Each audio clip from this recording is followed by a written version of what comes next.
저희 교회에서는 등록을 하려면 7번의 강의를 들어야 되는데 그 첫 번째 강의가 창조주 하나님, 그래서 창조과학회에서 사역하시는 교수님들이 또 그와 관련 있는 분들이 제일 먼저 강의하는 것이 창조주 하나님이십니다. 그만큼 우리 신앙에 있어서 창조주 하나님, 어떤 하나님을 믿느냐가 중요한 것인데, 온 우주 만물을 창조하시고 인간을 창조하신 그 하나님을 경배하고 찬양하고 그 창조의 신비와 비밀을 깨닫는 것이 하나님을 경외하는 믿는 지름길이기 때문에 그렇습니다. 제가 최근에 발견한 것은 창조과학의 과정을 거치고 예수 믿은 사람들은 구원이 흔들리지가 않더라고요. 감정적으로 또는 체험적으로 예수를 만난 분들은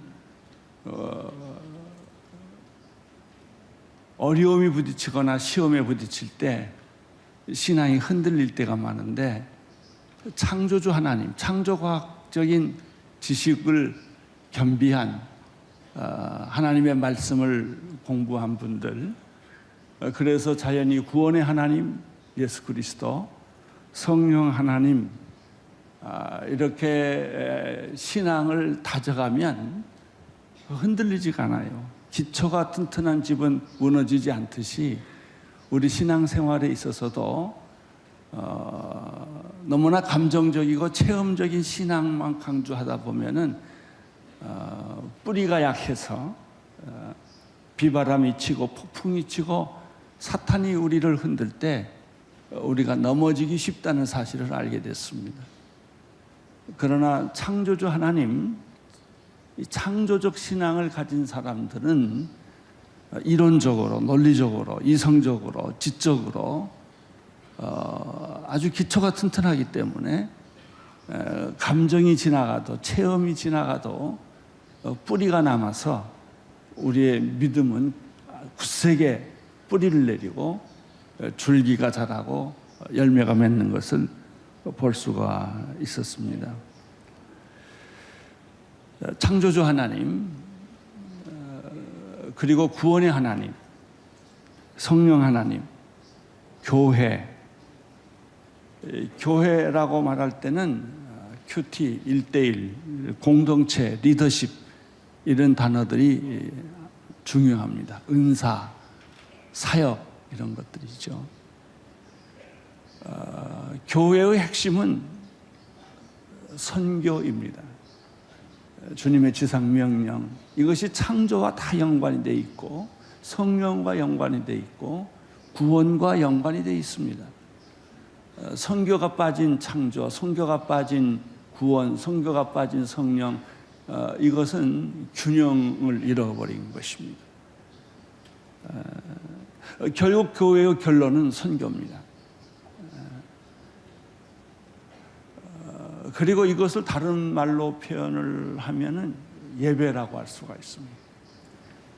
교회는 예배가 살면 교회가 살아납니다. 예배가 죽으면 교회가 죽습니다. 예배하는 사람만이 신앙을 꾸준히 유지할 수가 있습니다. 우리는 문화의 옷을 입고 문화의 공기를 마시고 삽니다. 복음이 살아나려면 시대마다 변하는 이 문화 속에서 어떻게 변하지 않는 예수 그리스도의 복음의 진리가 계속될 수 있느냐 하는 문제에 직면하게 됩니다. 그 시대의 문화를 외면하면 교회는 배척을 받고 그리스도는 거부를 당하게 됩니다. 그러나 문화를 따라가면 우리는 복음을 잃어버리게 됩니다. 따라서 문화를 어떻게 우리가 수용하고 받아들이느냐, 또 문화 속에 어떻게 예수 그리스도의 트랜스포메이션을 일으킬 수 있느냐가 그 시대에 살아가는 우리 모두의 과제라고 할 수가 있습니다. 저에게 이 성경에서 발견한 가장 위대한 발견이 뭐냐라고 물어본다면 저는 두 가지로 대답을 합니다. 첫째는 예수 그리스도입니다. 예수 그리스도는 우리의 구원자요, 우리의 모든 것입니다. 모든 이름 위에 뛰어난 이름은 예수 그리스도이십니다. 그러나 또 하나의 중요한 발견이 있습니다. 그것은 성령론입니다. 저는 대학 때 예수를 만났는데 그때부터 지금까지 예수를 믿으면 믿을수록, 교회를 섬기면 섬길수록, 선교를 하면 할수록 정말 중요한 것이 바로 성령님이시구나 하는 것을 깨닫게 됐습니다. 제가 교파는 다르지만 아주 존경하는 분들이 오순절파 사람들입니다. 왜냐하면 그분들은 좀 거친 부분이 많이 있긴 하지만, 세련된 부분이 좀 약하긴 하지만, 뭐 세련되고 덜 세련되는 건 그렇게 중요한 거 아니에요. 좀 촌스러우면 어때요?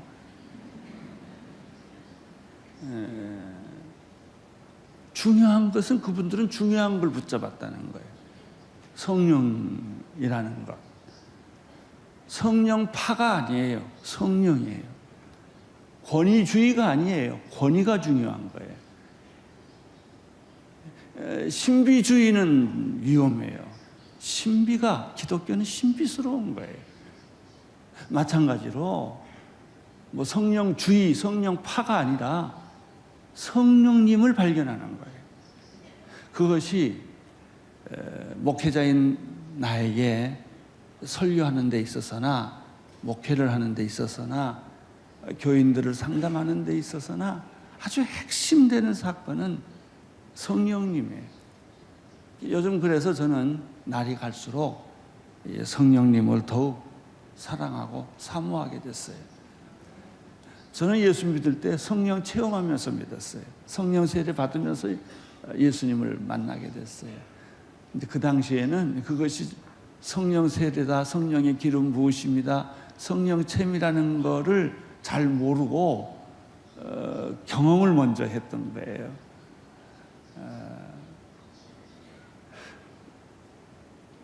그런데 한참 예수를 믿다 보니까 이 성령파 사람들의 무지막지한 그 밀어붙이는, 그러니까 성령을 받으면 그럴 수밖에 없어요. 사람 눈치 안 보니까, 뭐 체면 그런 거 생각하지 않으니까 하는데, 이제 그런데 좀 시험에 들어서 가능하면 성령 받았다는 사람 옆에 안 가려고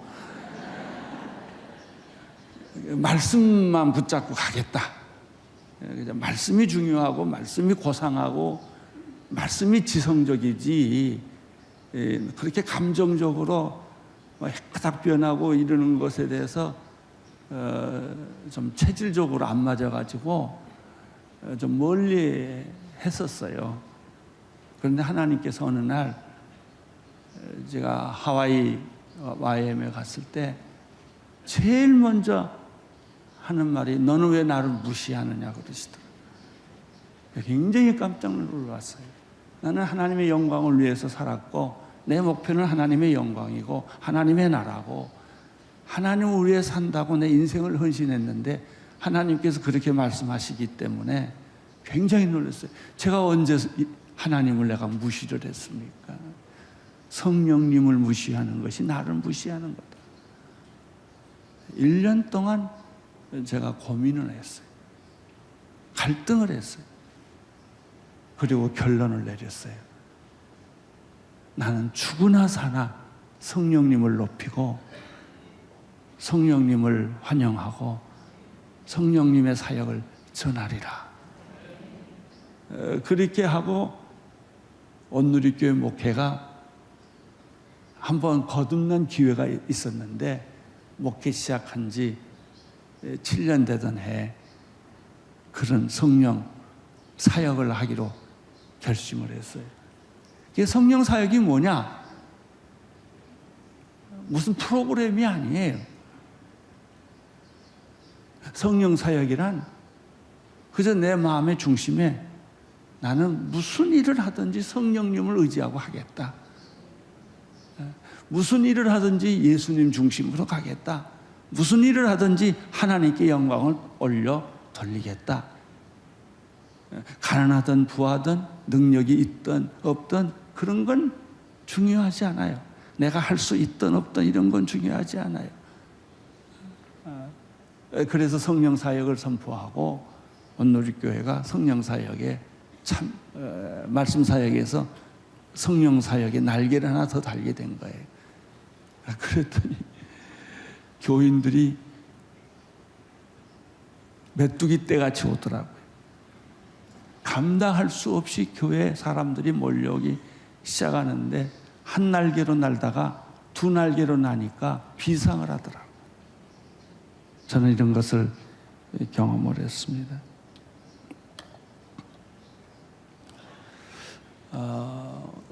특별히 이번 세미나는 어떤 중요한 의미가 있느냐? 우리가 성령 사역을 이야기할 때 제일 먼저 그 성령의 은사에 대한 말들과 설교가 많습니다. 고린도전서에 나오는 말씀처럼 방언, 신유, 통역, 은사, 기적들, 예언, 믿음의 은사 이런 것들을 얘기를 많이 하기 때문에 우리 눈에 겉으로 보이는 거는 그런 은사들의 문제들입니다. 한국에서는 이런 성령의 은사들에 관해서는 너무나 경험을 할 기회가 많이 있지요. 또 그런 집회들이 많이 있지요. 사람이 쓰러진다든지, 입신한다든지, 예언한다든지, 방언한다든지, 안수한다든지, 기름 붓는다든지, 이런 하나님의 음성 듣는다든지, 이제 이런 얘기들이 많죠. 그러나 한 단계를 좀 더 지나가 보면은 이 성령 사역에 있어서 진짜 성령 사역이라는 게 뭐냐? 예수 그리스도를 아는 거예요. 예수 그리스도를 성령이 아니고서는 누구든지 예수 그리스도를 주라 시인하지 못한다고 그랬어요. 그러니까 예수님을 정말 알려면 성령님 안에 깊이 들어가야 돼요.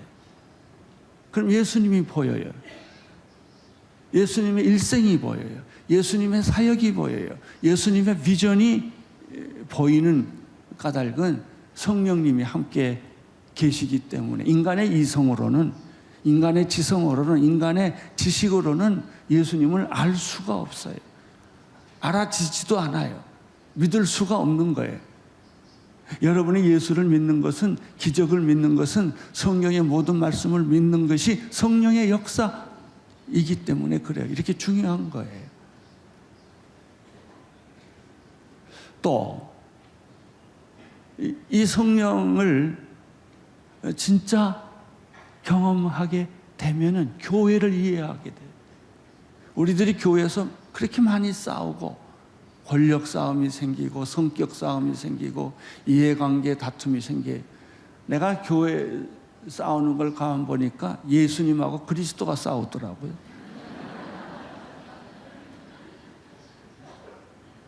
다 내용을 파보고 보면 돈이에요.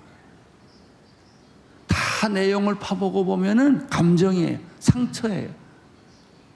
그게 정말 예수 그리스도의 진리를 사수하기 위해서 싸우는 사람을 요즘은 거의 보기가 어려워요. 교회가 분열한다, 교회가 싸운다, 교회가 갈등한다. 그건 선교지나 교회나 마찬가지예요.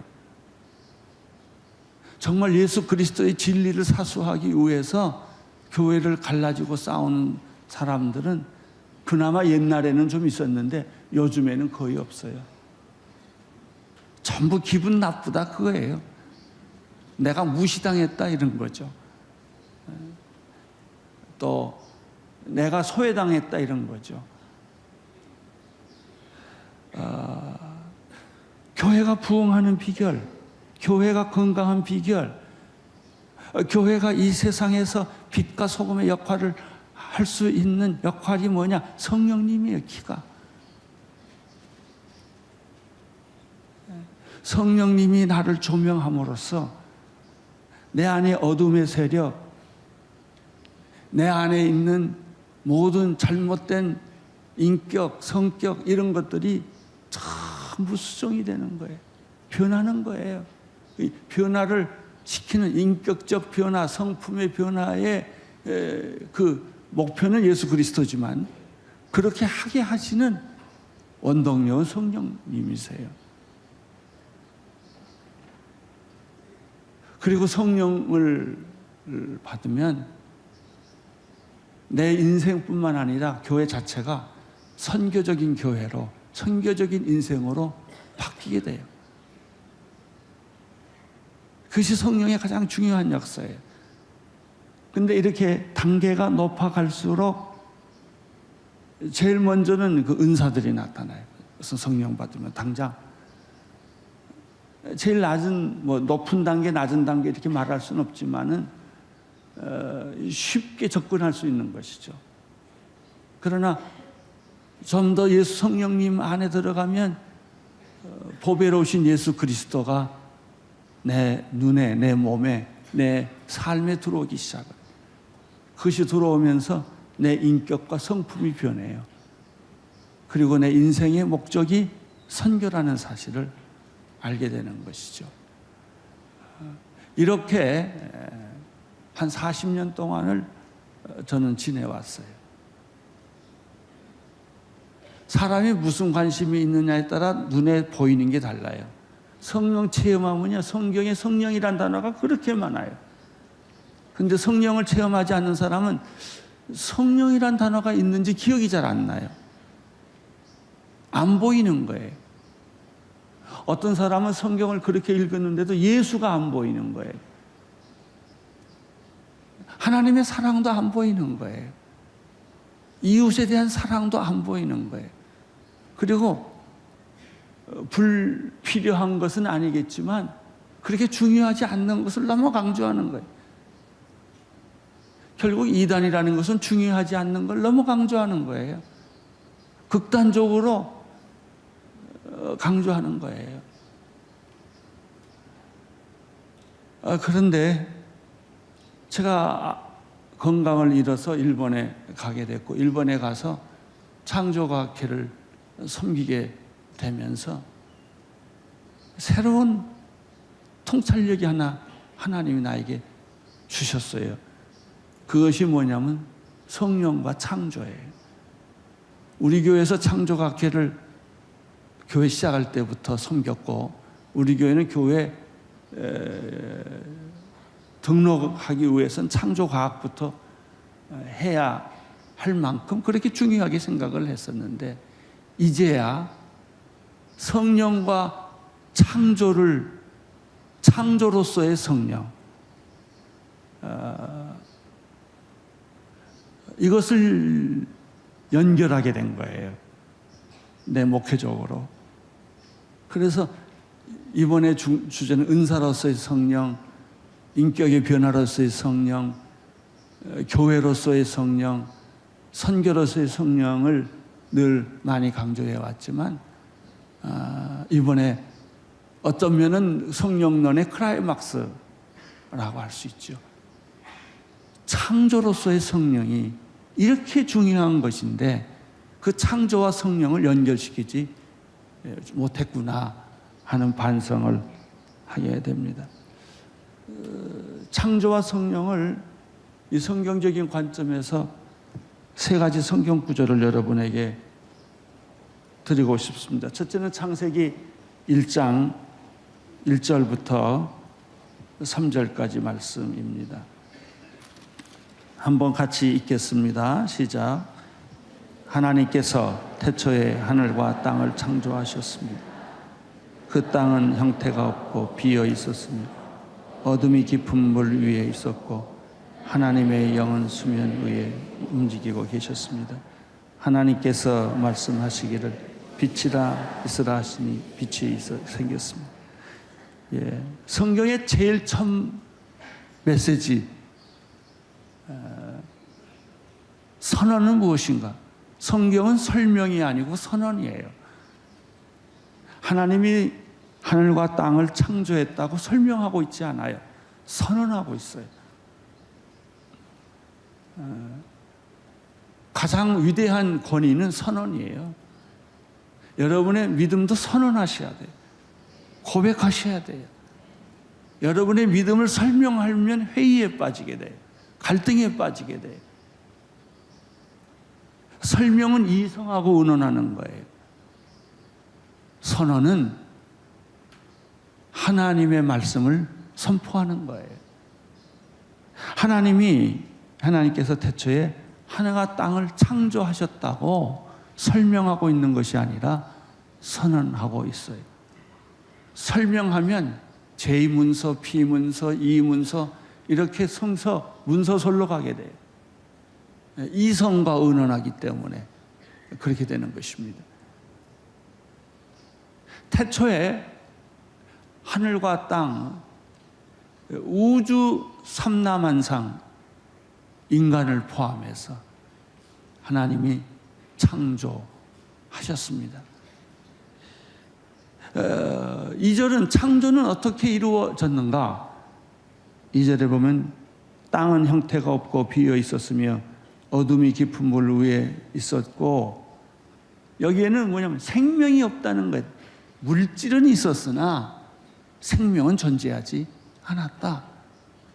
그런데 하나님께서 암탉이 계란을 품듯이 하나님의 신이, 하나님의 영이 수면 위에 운행하고 있었다. 우주를 품고 있었다. 우주를 품으면서 하나님의 생명을 집어넣고 있었다.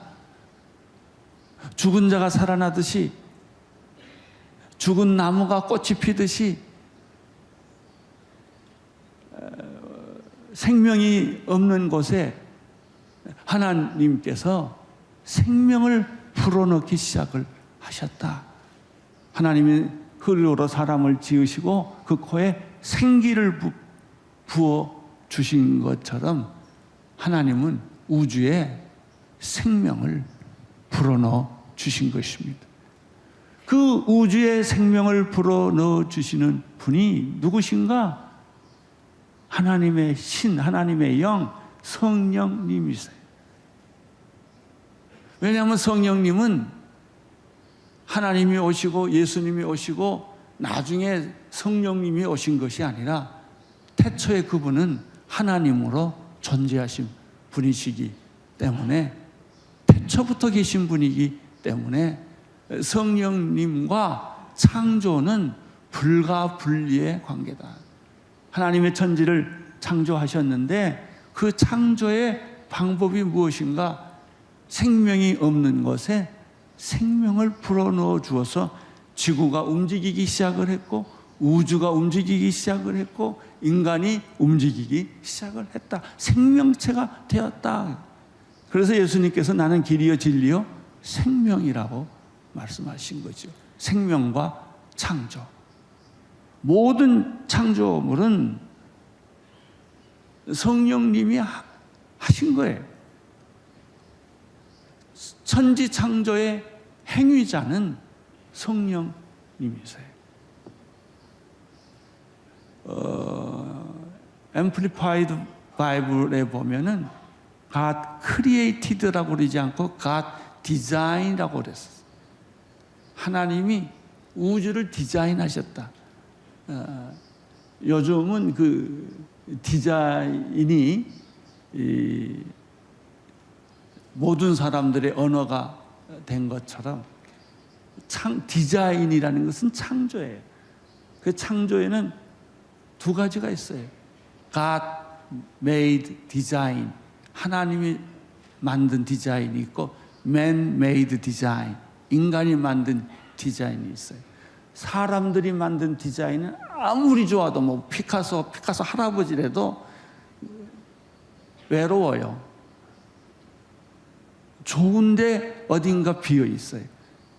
근데 하나님이 만드신 창조물은 완전해요. 퍼펙트해요. 하나님이 만드신 이 우주와 자연을 보면 피곤하지가 않아요. 사람이 만든 거는요, 그래서 한 달만 보면 피곤해요. 아무리 좋아도.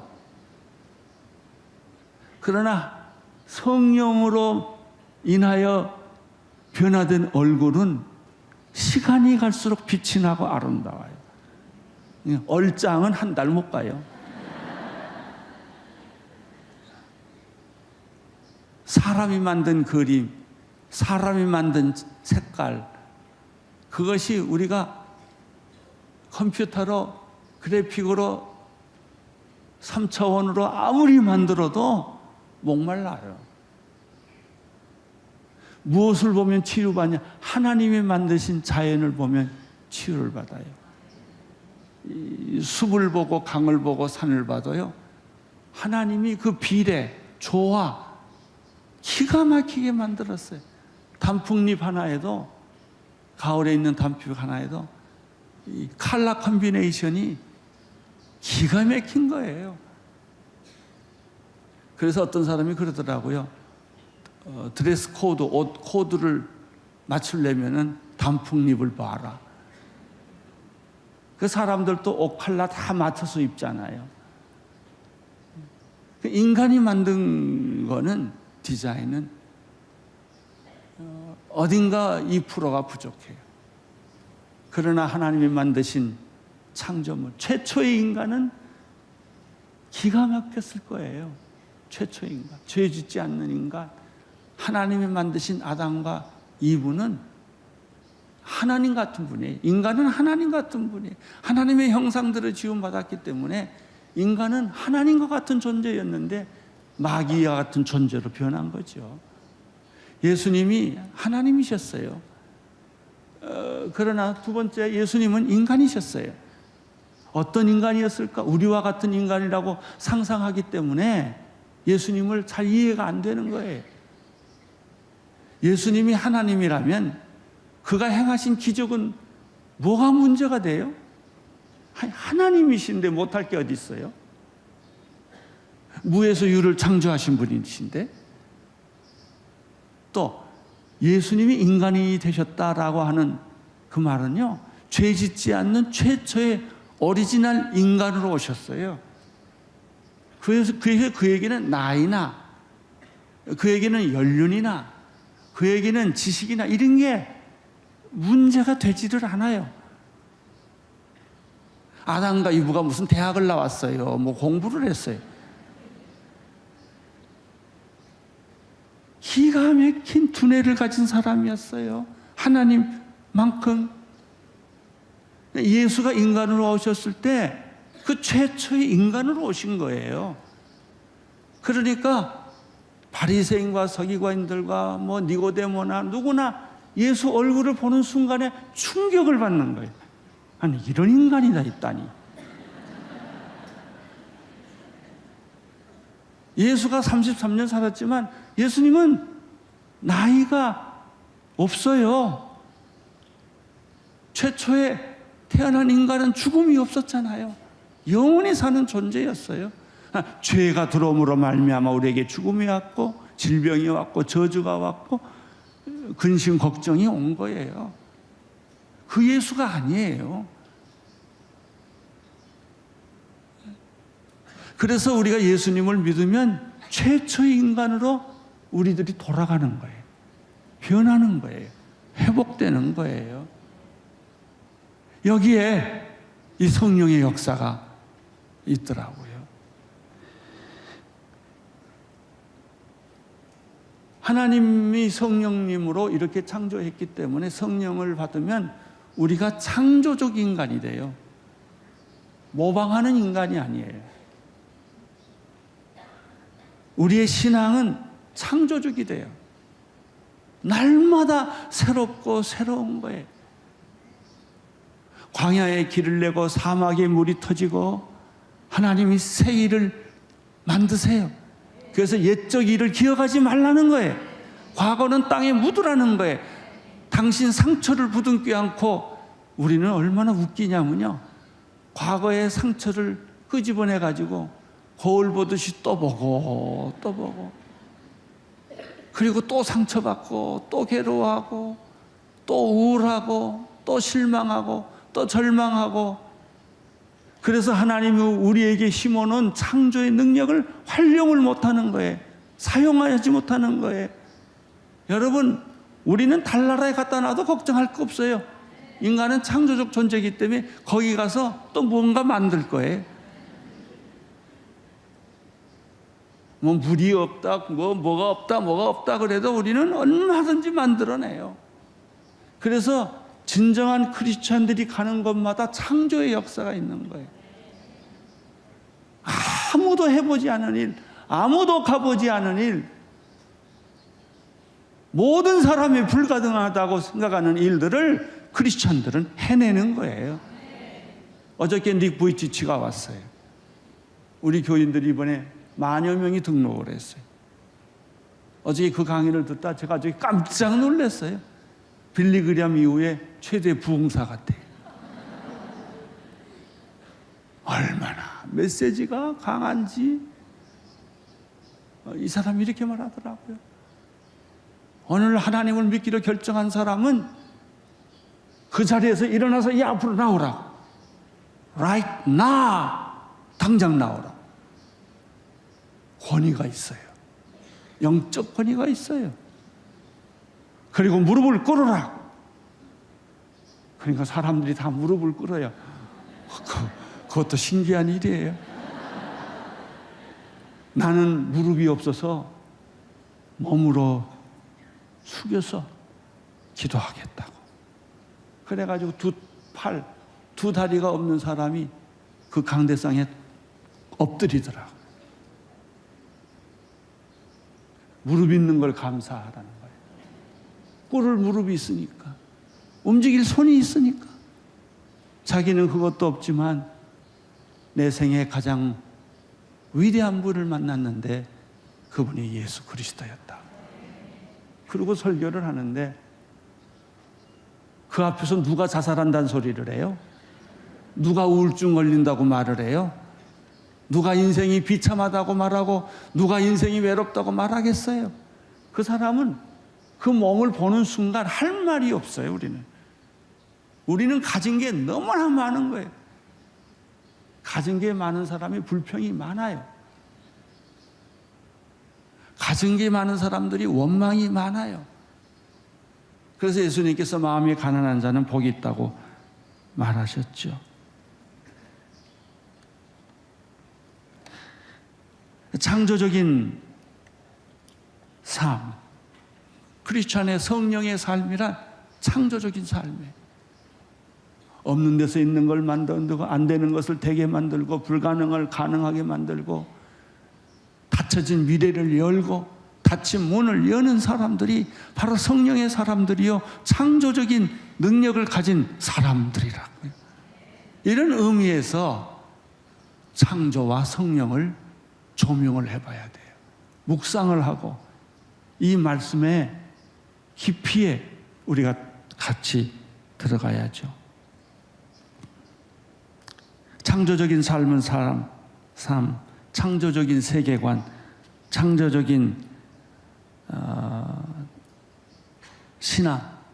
신앙도 구태의연한 신앙이야. 왜 많은 사람들이 예수 안 믿는 줄 아세요? 여러분 보고 안 믿어요. 너같이 믿으려면 난 세상에서 사는 게 낫다. 우리의 얼굴은 거의 반 죽어 있고 눈은 동태 눈깔 같고 아무런 비전도 아무런 희망도 없이 그저 매일매일 죽어 못 사는 인간들처럼 직장에 다니고 그 얼굴에 기쁨도 환희도 비전도 기대감도 흥분도 없어요. 그러니 우리를 보고 누가 하나님 믿겠어요? 오늘부터 여러분은 웃으면서 사세요. 비전을 품고 사세요. 웃어지지 않는 사람은 성형수술하세요.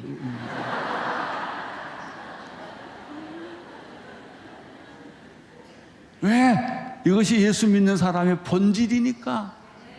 본질에 창조적인 삶, 그것이 성령의 삶이요, 창조주 하나님을 경외하는 삶.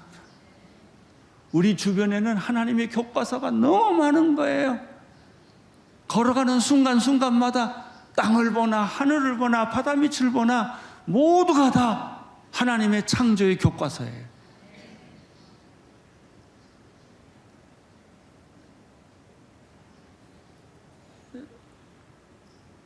하나님이 천지를 창조하셨어요. 선언이에요. 설명이 아니에요. 어떻게 천지를 창조하셨는가? 하나님의 신이 수면에 운행했기 때문에 나는 여러분 이 몸뚱아리를 성령이 감싸기를 축원합니다.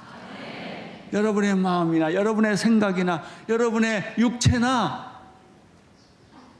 정욕에 불타지 말고 사탄의 도구가 되지 말고 하나님의 병기가 되어서 여러분이 하나님의 사람으로, 성령의 사람으로, 창조의 사람으로 사람을 살리는 사람이 되기를 축원합니다. 여러분을 만나기만 하면 사람들이 살아나요. 지남철처럼 쇠붙이가 붙어오듯이 죽어있는 사람들이, 영혼들이 여러분에게 와서 철썩철썩 다 붙는 거예요. 이게 창조의 삶이요, 이게 성령의 삶이요. 우리는 나이와 상관없어요. 병과 상관없어요. 슬픔과 상관이 없어요. 내가 이래봬도 좀 꽤 아파봤는데요, 사망아 너의 이기는 것이 어디 있느냐? 질병아 너의 이기는 것이 어디 있느냐? 실패야, 저주야, 고통아 내 능력이 어디 있느냐? 너는 종이 호랑이에 불과하다.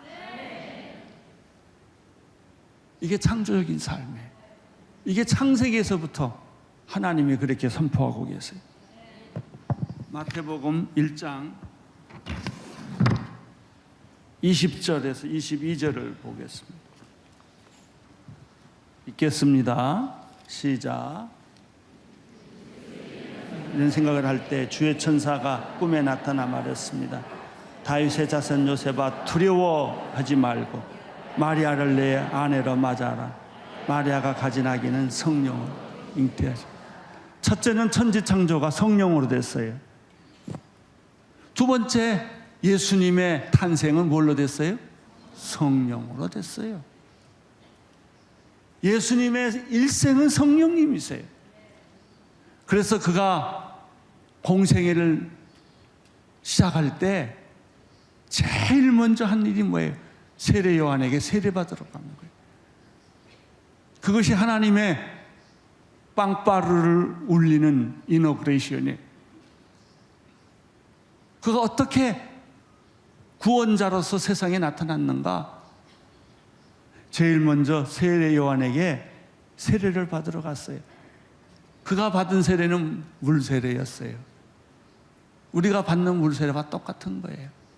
그러나 세례를 받고 올라올 때 하늘문이 열리고 하늘에서 성령이 비둘기처럼 임하고 하나님의 음성이 들리지요. 그때 성령 타치가 예수님에게 일어납니다. 여러분, 성경을 가만히 생각해 보세요. 언제부터 예수님의 기적이 일어났는가? 성령 타치가 일어나는 이후부터예요. 언제 귀신이 물러갔는가? 성령 타치가 일어나고 난 후에 귀신들이 예수께 와서 공격을 아담에게 했듯이 했지만 아주 참패를 당하는 거죠. 그러면 예수님이 3년 동안 준비할 때는 기적이 없느냐? 없어요. 그 기록이 없어요. 언제부터 그런 일이 일어났느냐? 성령 타치가 있을 때부터예요. 하늘이 열리고 하나님의 성령이 예수님에게 임하고 하나님의 음성이 나타납니다. 너는 내 사랑하는 아들이요 내 기뻐하는 자라. 여러분, 어떤 사람은 하나님 음성 듣기를 원해요. 제가 옛날에 연예인교회 할 때도 우리 그때 한참 하나님 음성 듣는 게 붐이에요. 다 나는 뭐 하나님 몇 장 몇 절을 읽으라고 그랬다. 이제 이런 얘기들을 많이 하니까 어떤 한 부인이 자기도 듣고 싶어서 준비하고 집에서 남편 직장 보내고 아이들 학교 보내고 방 깨끗이 청소하고 하나님 말씀하세요. 듣겠나이다. 그랬더니 무슨 소리가 들리더래요. 나도 듣나 보다. 가만 들어보니까 옆집에서 흘러나오는 라디오 소리더래요.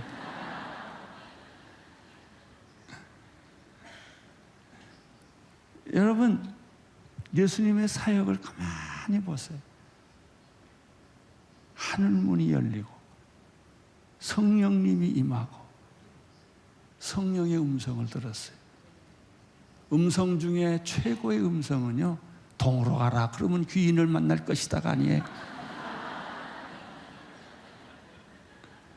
너는 내 사랑하는 아들이요 내 기뻐하는 자라 하는 말보다 더 확실한 말이 어디 있어요? 너는 내 사랑하는 아들이고 내 기뻐하는 자라. 가라! 가서 세상을 변화시켜라. 귀신을 쫓아내라. 병든 자를 고쳐라. 할렐루야. 그래서 예수님이 이 성령 세례, 성령 타치가 있고 난 후부터 기적이 일어나기 시작하는 거예요. 안진뱅이가 일어나고 먼 자가 눈 뜨고 귀머거리가 귀 열고 열병 환자가 낫고 운동병자가 낫고 죽은 자가 살아나고 귀신들이 떠나가는 것이 전부 이런 일이었어요. 사랑하는 형제자매 여러분, 이게 창조의 능력이에요. 이게 성령의 역사예요. 성령의 역사가 바로 예수님의 탄생이에요. 요셉에 의해서 태어나지 않고 성령에 의해 예수님이 잉태된 것이. 마지막으로 사도행전 1장 8절을 보겠습니다. 읽겠습니다. 시작.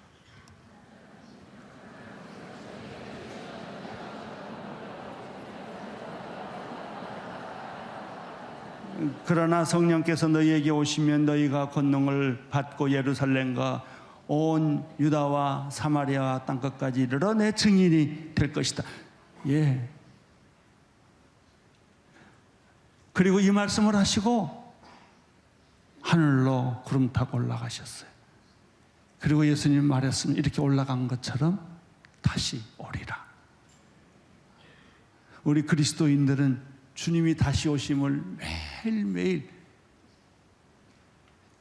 신랑이 신부를 기다리는 것처럼 기다리는 사람들이에요. 기대하는 사람들이에요. 최후의 명령은 뭐예요? 성령이 임하면 너는 내 증인이 될 것이다. 창세기 1장, 마태복음 1장, 사도행전 8장을 통해서 우리는 창조와 성령에 관한 말씀을 듣습니다. 이번에 한국에서 가장 유명한 창조과 과학자 우리 형제들이 오셔서 특강을 합니다. 하나도 빼놓지 않고 다 들으십시오. 기가 막힌 주옥 같은 강의들입니다. 우리들의 믿음을 더욱 풍성하게 할 것이며 우리들의 신앙을 새롭게 할 것입니다. 정말 놀라운 일이죠. 창조로서의 성령을 새롭게 조명하십시오. 묵상하십시오. 이것을 연구하고 발전시키십시오. 엄청난 기적들이 계속 쏟아지게 될 것입니다. 이것은 보물섬이에요. 보석들이 계속해서 이 창조와 성령의 관계 속에서 역사하게 될 것입니다. 여러분의 교회가, 여러분의 사역지가 창조와 성령으로 충만하기를 축원합니다. 아멘. 우리 하나님께 감사의 박수 올려드립니다.